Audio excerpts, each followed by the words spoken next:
Deep in the national park at the northern tip of Sumatra and Indonesia is the country's self-styled Kilometer Zero.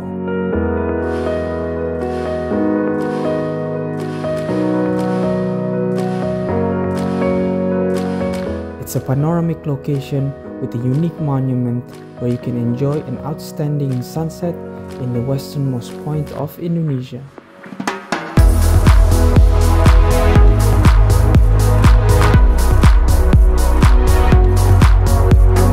The development of the theme park, which will include amusement park with various rides,